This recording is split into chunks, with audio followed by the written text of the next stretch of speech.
In our first story, in response to condemnation by Western countries on its stand on Russia's invasion of Ukraine, India has said that it no longer needs approval from others.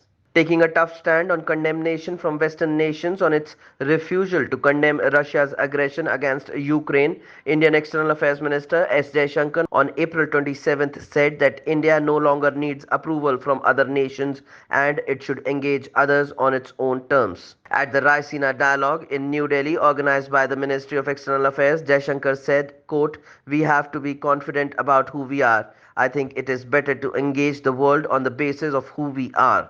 End quote.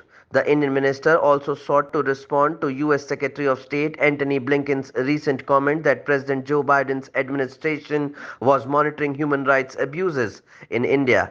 Jaishankar said, quote, "This idea that others define us, somehow we need to get the approval of other quarters. I think that it is an era we need to put behind us." End quote.